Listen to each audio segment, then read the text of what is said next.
PMAY പദ്ധതിയിൽ ഒരു emblem വയ്ക്കുന്നതുമായിട്ട് ബന്ധപ്പെട്ട് തെറ്റായ വിവരങ്ങൾ കൗൺസിലിൽ ചില LDF കൗൺസിലർമാർ പറഞ്ഞിരുന്നു. മുഴുവനായി ബഹളമയമായിട്ട് കൗൺസിൽ നടത്തിക്കൊണ്ടുപോകാനുള്ള ബുദ്ധിമുട്ടുള്ളപ്പോഴാണ് അജണ്ടകൾ പാസ്സാക്കി കൗൺസിൽ യോഗം പിരിയേണ്ട ഒരു സാഹചര്യമുണ്ടായി. ചെയർമാൻ്റെ നെഞ്ച് വേദന ഉണ്ടെന്ന് പറഞ്ഞ് അദ്ദേഹത്തിൻ്റെ ഷർട്ട് കീറിയിട്ടുണ്ട്. ഇപ്പോൾ ഹോസ്പിറ്റലിലേക്ക് പോയിരിക്കുകയാണ്. ശ്രീ രാജീവ് ചന്ദ്രശേഖരൻ, കരമന ജയൻ ഉൾപ്പെടെയുള്ള നേതാക്കന്മാർ പാർട്ടിയുടെ നിലപാട് പറഞ്ഞു. നിലപാട് ഓരോ ദിവസം മാറേണ്ട ആവശ്യമില്ല. അജണ്ട ചർച്ച ചെയ്യാൻ വേണ്ടി അജണ്ടയുടെ എണ്ണം കൂടുതലുണ്ടെന്ന് പറഞ്ഞിട്ട് മുദ്രാവാക്യം വിളിച്ച് ബഹളമയമാക്കുകയാണ് ചെയ്യേണ്ടത്. ഇന്ന് വന്നവരെ കുറിച്ചുള്ള മുഴുവൻ രേഖകളും കേസ് മാർട്ടിലുണ്ടാകും. അതുപോലെ തന്നെ വിഷ്വൽസ് ഉണ്ട്, വീഡിയോ ഉണ്ട്. അപ്പോൾ ഇന്നത്തെ കൗൺസിൽ യോഗം നിരവധി ദിവസങ്ങൾക്ക് മുമ്പ് തന്നെ ചർച്ച ചെയ്യേണ്ട അജണ്ടകളൊക്കെ കൗൺസിലംഗങ്ങൾ കൊടുത്തിരുന്നു. അതിനുശേഷം കൗൺസിൽ യോഗം ആരംഭിച്ചു. കൗൺസിൽ യോഗത്തിൽ ബഹുമാനപ്പെട്ട തദ്ദേശ സ്വയംഭരണ വകുപ്പ് മന്ത്രി പ്രധാനമന്ത്രി ആവാസ് യോജനയുമായി ബന്ധപ്പെട്ട് കഴിഞ്ഞ ദിവസം നടത്തിയ മാധ്യമങ്ങളിലൊക്കെ തന്നെ വളരെ വലിയ രീതിയിൽ റിപ്പോർട്ട് ചെയ്ത കേരളത്തിലെ പൊതുസമൂഹത്തിന് വളരെ സന്തോഷകരമായ ഒരു വാർത്ത, അതിനെ ബഹുമാനപ്പെട്ട തദ്ദേശ മന്ത്രി അഭിനന്ദിച്ചുകൊണ്ടാണ് ഈ കൗൺസിൽ യോഗം ആരംഭിച്ചത്. നിങ്ങൾക്ക് അറിയാം, കഴിഞ്ഞ ബഡ്ജറ്റ് പ്രഖ്യാപിച്ചപ്പോൾ തന്നെ PMAY പദ്ധതിയിൽ ഒരു എംബ്ലം വയ്ക്കുന്നതുമായിട്ട് ബന്ധപ്പെട്ട് തെറ്റായ വിവരങ്ങൾ കൗൺസിലിൽ ചില LDF കൗൺസിലർമാർ പറഞ്ഞിരുന്നു. അന്ന് തന്നെ PMAY പദ്ധതിയിൽ പ്രധാനമന്ത്രിയുടെയോ മറ്റ് മന്ത്രിമാരുടെയോ ഒന്നും ചിത്രമല്ല, PMAY പ്രോജക്റ്റിൻ്റെ എംബ്ലമാണ് വയ്ക്കാൻ കേന്ദ്ര ഗവൺമെൻറ് പറഞ്ഞതെന്ന് ഭരണസമിതി പറഞ്ഞിരുന്നു. അന്ന് വ്യത്യസ്തമായ നിലപാടുകളായിരുന്നു LDFിൻ്റെയും അതുപോലെ തന്നെ ചില UDF കൗൺസിലർമാർ സ്വീകരിച്ചത്. എന്നാൽ ബഹുമാനപ്പെട്ട തദ്ദേശ മന്ത്രി ശ്രീ KM ഷാജി കഴിഞ്ഞ ദിവസം മാധ്യമങ്ങളോട് ആ എംബ്ലം തന്നെ അദ്ദേഹം ഉയർത്തി കാട്ടിക്കൊണ്ട് ഇത് ചെയ്യുന്നതിൽ തെറ്റില്ല, ഇതിൽ പ്രധാനമന്ത്രിയുടെയോ മന്ത്രിമാരുടെയോ ഒന്നും ചിത്രമില്ല എന്ന് പറഞ്ഞു. ആ വസ്തുത തിരുവനന്തപുരം കോർപ്പറേഷൻ ഭരണസമിതി സ്വീകരിച്ച നിലപാട് ശരിയാണ്, യഥാർത്ഥ വസ്തുത പൊതുസമൂഹത്തിന് മുൻപാകെ വെളിപ്പെടുത്തി അദ്ദേഹത്തെ അഭിനന്ദിച്ചുകൊണ്ടാണ് ഈ കൗൺസിൽ യോഗം ആരംഭിച്ചത്. അതിനുശേഷം നിരവധി അജണ്ടകളുണ്ടായിരുന്നു. ഇവിടെ ജോലി ചെയ്യുന്ന ജീവനക്കാരുടെ മക്കളുടെയൊക്കെ തന്നെ വിവാഹം, ആ വിവാഹം നടക്കുമ്പോഴേക്കും അവർക്ക് ലോണായിട്ട് കോർപ്പറേഷനിൽ നിന്നും പണം കൊടുക്കാം, അവർ തിരിച്ചടയ്ക്കും, പലിശ കുറവാണത്. അപ്പോൾ അങ്ങനെയുള്ള നിരവധി കാര്യങ്ങളുണ്ടായിരുന്നു. അതോടൊപ്പം തന്നെ ക്ഷേമ പെൻഷൻ, ഇങ്ങനെ നിരവധി കാര്യങ്ങൾ, റോഡ് പണിയുക, ഇതൊക്കെ ഉണ്ടായിരുന്നു. ഈ വിഷയങ്ങൾ നമുക്ക് ചർച്ച ചെയ്യണം, വ്യത്യാസം വരുത്തേണ്ട കാര്യങ്ങൾ വ്യത്യാസം വരുത്തണം എന്ന് ആവശ്യപ്പെട്ടിരുന്നു. അവർ ആ സമയത്തൊക്കെ തന്നെ മുദ്രാവാക്യം വിളിച്ചതിനെ തടസ്സപ്പെടുത്താൻ വേണ്ടി പറഞ്ഞിരുന്നു. പലതവണ പറഞ്ഞു, ഒടുവിൽ 3 തവണ വീണ്ടും നമുക്ക് ഇക്കാര്യങ്ങളുമായി മുന്നോട്ട് പോകണമെന്ന് പറഞ്ഞു, ചർച്ചയുമായി മുന്നോട്ട് പോകണം, അതിനുശേഷം ഏത് വിഷയം വേണമെങ്കിലും ചർച്ച ചെയ്യാം എന്ന നിലപാടാണ് ഭരണസമിതി സ്വീകരിച്ചത്. പക്ഷേ ദൗർഭാഗ്യമെന്ന് പറയട്ടെ, അത്തരത്തിലൊരു കൗൺസിൽ യോഗം മുഴുവനായി ബഹളമയമായിട്ട് കൗൺസിൽ നടത്തിക്കൊണ്ടുപോകാനുള്ള ബുദ്ധിമുട്ടുള്ളപ്പോഴാണ് അജണ്ടകൾ പാസ്സാക്കി കൗൺസിൽ യോഗം പിരിയേണ്ട ഒരു സാഹചര്യമുണ്ടായത്. അതിനുശേഷം സാധാരണ നമുക്കറിയാം, ഇങ്ങനെയൊക്കെയുള്ള സാഹചര്യങ്ങൾ വിവിധ രാഷ്ട്രീയ പാർട്ടിയെ പ്രതിനിധീകരിച്ച് വരുന്ന കൗൺസിലർമാരൊക്കെ തന്നെ ചില മുദ്രാവാക്യങ്ങൾ വിളിക്കാറുണ്ട്, കൗൺസിൽ ഹാളിലോട്ട് പോകാറൊക്കെ ഉണ്ട്. പക്ഷേ ദൗർഭാഗ്യകരമായ കാര്യങ്ങൾ നടന്നിട്ടുണ്ട്, അങ്ങനെ സംഭവിക്കാൻ പാടില്ലായിരുന്നു. നഗരസഭയിൽ നിന്ന് ഒരു നേർക്കുനേർക്ക് അയ്യാങ്കടെ അല്ലെങ്കിൽ ഒരു സംഘർഷം എന്ന രീതിയിലേക്ക് അവസാന ഘട്ടത്തിലേക്ക് പോയി. അതായത് ഒരു അറ്റൻഡൻസ് ബുക്കിന്റെ പേരിൽ 2 വിഭാഗത്തെ കൗൺസിലർമാർ ഏറ്റുമുട്ടുകയായിരുന്നു. അതിൽ BJP കൗൺസിലർ ഷർട്ടടക്കം കീറി വനിതാ കൗൺസിലർമാരെ, UDFിന്റെ വനിതാ കൗൺസിലർമാരെ BJP കൗൺസിലർമാർ ആക്രമിച്ചു എന്ന് ആരോപണം വരുന്നുണ്ട്. മേഖലയെല്ലാം പറ്റിയിട്ടുണ്ടാവുന്നു. ഞാൻ റൂമിൽ വന്നതിന് ശേഷമുള്ള മാധ്യമങ്ങളിൽ വന്ന വാർത്തയുടെ അടിസ്ഥാനത്തിൽ, ചിത്രങ്ങളുടെ അടിസ്ഥാനത്തിലാണ് ചില കാര്യങ്ങൾ മനസ്സിലാക്കിയത്. പിന്നെ നമ്മുടെ പാർലമെൻറ്റ് പാർട്ടി ലീഡർ ഒത്തിരിയുണ്ട്, അദ്ദേഹത്തോടും അതോടെ തന്നെ കൗൺസിലിൽ ഉണ്ടായിരുന്ന ആൾക്കാരോടും സംസാരിക്കുകയും ചെയ്തു. ഓരോ മാധ്യമങ്ങളിലും ഓരോ തരത്തിലാണ് വാർത്ത വരുന്നത്, വിഷ്വൽസ് വരുന്നത്. എന്തായാലും ഞാൻ മനസ്സിലാക്കിയ അനുസരിച്ച് ഇപ്പോൾ നമുക്ക് കൗൺസിൽ യോഗത്തിൽ പങ്കെടുക്കുന്നവർക്ക് അറ്റൻഡൻസ് രജിസ്റ്റർ നമ്മുടെ മുമ്പിലെത്തിക്കും. സാധാരണ കൗൺസിൽ യോഗം അവസാനിക്കുന്നതിന് മുമ്പ്, പെട്ടെന്നൊക്കെ അവസാനിക്കുന്നതിന് മുമ്പ് ഒപ്പിട്ട് തീർന്നില്ലെങ്കിൽ കുറച്ച് സമയം കൂടി അവരുടെ ഒപ്പിടാൻ കൊടുക്കാറുണ്ട്. അല്ലെങ്കിൽ മേയർ സെക്ഷനിൽ അറ്റൻഡൻസ് രജിസ്റ്റർ ഉണ്ടാവും. അവിടെ വന്ന് അന്ന് യോഗത്തിൽ പങ്കെടുത്ത എല്ലാവർക്കും ഒപ്പിടാം. ഞങ്ങൾ അതിലൊന്നും സ്ട്രിക്റ്റായിട്ട് ഒപ്പിടാൻ പാടില്ല, അങ്ങനെയുള്ള നിലപാടൊന്നും എടുക്കാൻ പാടില്ല, എടുത്തിട്ടുമില്ല.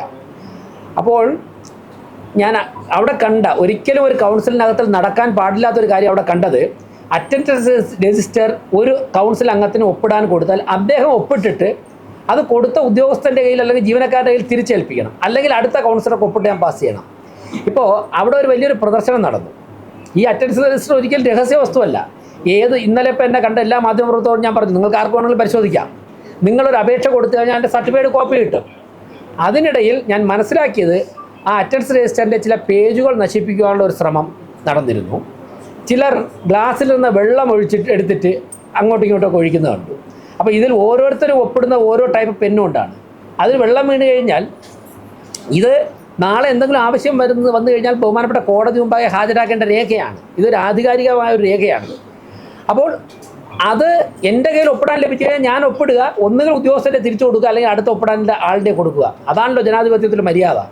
അല്ലാതെ ആ അറ്റൻഡൻസിനെ കൊടുക്കില്ല, മറ്റാർക്കും ഒപ്പിടാൻ കൊടുക്കില്ല എന്ന് വച്ചിരിക്കുകയും അതിന് ഡാമേജ് വരുത്തുന്ന രീതിയിലുള്ള നിലപാട് സ്വീകരിക്കുന്നത് അത് ഒരിക്കലും തന്നെ പ്രോത്സാഹിപ്പിക്കാൻ സാധിക്കില്ല.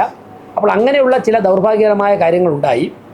ആ സമയം എഡ്യൂക്കേഷൻ സ്റ്റാൻഡിംഗ് കമ്മിറ്റി ചെയർമാൻ ഇത് കണ്ട് രജിസ്റ്റർ നശിക്കരുത് എന്നുള്ള ഉദ്ദേശത്തോടുകൂടി അദ്ദേഹം ആ രജിസ്റ്റർ ചോദിക്കുന്ന സാഹചര്യം ഉണ്ടായി.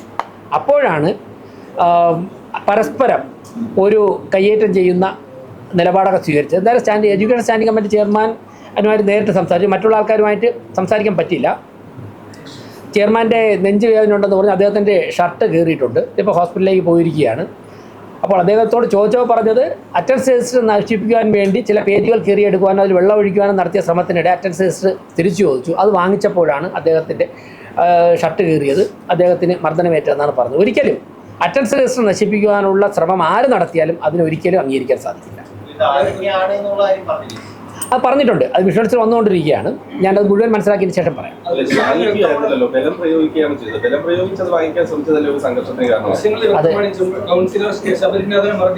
ഞാൻ പറയാം. അല്ല അതായത് ജനപ്രതിനിധികൾ തമ്മിൽ അത്തരത്തിലുള്ള കാര്യങ്ങൾ സംഭവിക്കാൻ പാടില്ല. കൗൺസിലിനകത്ത് അങ്ങനെയുള്ള കാര്യങ്ങൾ സംഭവിച്ചിട്ടുണ്ടെങ്കിൽ ദൗർഭാഗ്യകരമാണ്. ഞാൻ ആ മേയർ എന്നുള്ള എനിക്ക് പറയുന്നത് ദൗർഭാഗ്യകരമാണ്. അങ്ങനെയുള്ള കാര്യങ്ങളുണ്ടെങ്കിൽ പരിശോധിക്കും. അത്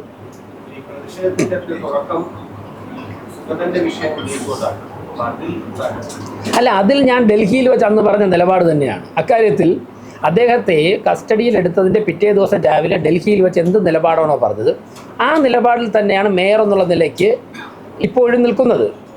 മറ്റൊന്ന്, ശ്രീ രാജീവ് ചന്ദ്രശേഖരൻ, കരമന ജയൻ ഉൾപ്പെടെയുള്ള നേതാക്കന്മാർ പാർട്ടിയുടെ നിലപാട് പറഞ്ഞു കഴിഞ്ഞു. നിലപാട് ഓരോ ദിവസം മാറേണ്ട ആവശ്യമില്ല.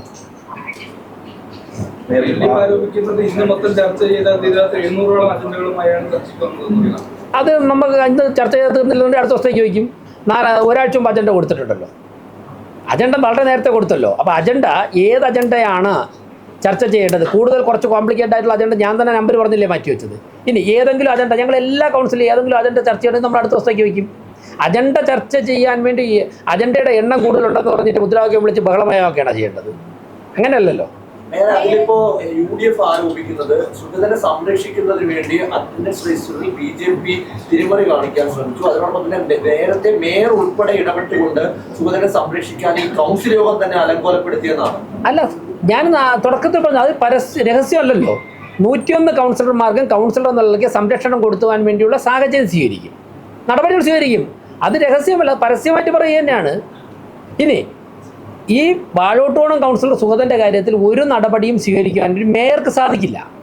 ഒരു മേയർക്ക് ആക്ട് ചെയ്യാൻ സാധിക്കുന്നത് ജനപ്രാതിനിധ്യ നിയമം അനുസരിച്ചോ മുനിസിപ്പൽ ആക്ട് അനുസരിച്ചോ ആണ്. അതിൽ ഒരു കേസിൽ പ്രതിയായ വ്യക്തിക്കെതിരെ മേയർക്ക് നിലപാട് സ്വീകരിക്കാൻ സാധിക്കില്ല. എൻ്റെ അധികാര പരിധിക്ക് അപ്പുറത്തേക്കുന്ന ഒരു കാര്യത്തിൽ ഞാൻ ആക്ട് ചെയ്യില്ല എന്ന് പറയുന്നതിൽ എന്താണ് അതിൻ്റെ പ്രസക്തി? പിന്നെ ഈ അറ്റൻഡൻസ് രജിസ്റ്ററിൻ്റെ കാര്യം പറഞ്ഞില്ലേ, അത് ആവർത്തിച്ച് നിങ്ങൾ ചിലർ അറിഞ്ഞില്ല എന്ന് രാഷ്ട്രീയ നേതാക്കന്മാർ നടിക്കുന്നത് മനസ്സിലാക്കാം. മാധ്യമപ്രവർത്തകർ അങ്ങനെ ചെയ്യാൻ പാടില്ല. നിങ്ങൾ മനസ്സിലാക്കണം, ഇത് 4 തരത്തിലുള്ള രേഖകളുണ്ട്. കേസ്മാർട്ടുണ്ട്. ഇന്നിപ്പോൾ 1-2 മണിക്കൂർ കഴിഞ്ഞ് ചെന്ന് കഴിഞ്ഞാൽ ഇന്ന് വന്നവരെ കുറിച്ചുള്ള മുഴുവൻ രേഖകളും കേസ്മാർട്ടിലുണ്ടാകും. അതുപോലെ തന്നെ വിഷ്വൽസ് ഉണ്ട്, വീഡിയോ ഉണ്ട്, പിന്നെ ഫോട്ടോ ഉണ്ട്, ഡേറ്റഡ് ഫോട്ടോ ഉണ്ട്. മറ്റൊന്ന്, ഈ കഴിഞ്ഞ 3-4 മാസത്തിലെ കൗൺസിലിലെ നിങ്ങളുടെ വിഷ്വൽസ് തന്നെ നോക്കിക്കഴിഞ്ഞാൽ അതിൽ സുഗതൻ വന്നിട്ടുണ്ടോ നിങ്ങൾക്ക് തന്നെ അറിയാൻ പറ്റുമല്ലോ. ഏപ്രിൽ, മെയ്, ജൂൺ ഈ മാസങ്ങളിൽ, അല്ലെങ്കിൽ മാർച്ച് ഈ മാസങ്ങളിലൊക്കെ സുഗതൻ ഹാജരായിട്ടുണ്ടല്ലോ, നിങ്ങൾക്ക് തന്നെ വിഷ്വൽസ് കാണുമല്ലോ. അതെങ്ങനെയാണ് ഒരു സ്റ്റാക്ക് നശിപ്പിക്കുക? ഇങ്ങനെയുള്ള വില കുറഞ്ഞ ആരോപണങ്ങൾ നടത്തരുത്. ഇന്ന് പങ്കെടുത്ത കൗൺസിലർമാർക്ക് അവിടെ വച്ച് അപ്പോൾ തന്നെ ജീവനക്കാരൻ കൊടുത്ത ഫോഴ്സിൽ, ആ ജീവനക്കാരനൂടെ ഉണ്ട്, ഞാനത് കഴിഞ്ഞ് സംസാരിക്കാം എന്താ സംഭവിച്ചതെന്ന്. ആ ജീവനക്കാരനൂടെ ഉണ്ട്. അതിപ്പോൾ ഒരു പാവപ്പെട്ട ജീവനക്കാരൻ, ആ ജീവനക്കാരൻ കൊടുത്ത സാഹചര്യം വെച്ച് അത് ഒപ്പിട്ട് അടുത്ത ആളിന് ഹാൻഡ് ഓവർ ചെയ്തിരുന്നെങ്കിൽ എല്ലാവർക്കും ഒപ്പിടാൻ സാധിക്കുമായിരുന്നു.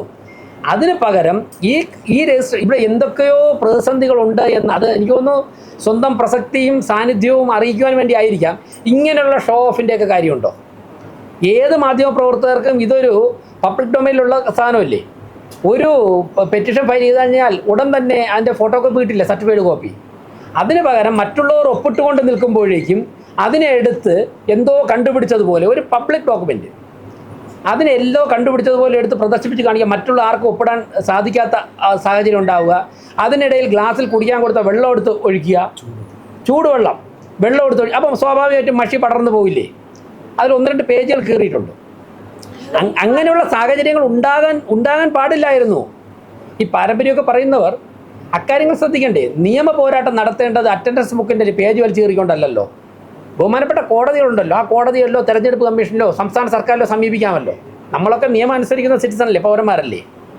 അപ്പോൾ ഒരു ദൗർഭാഗ്യകരമാണ്. ഒരു കാരണവശാലും ഇങ്ങനെയുള്ള കാര്യങ്ങൾ ഉണ്ടാകാൻ പാടില്ലായിരുന്നു.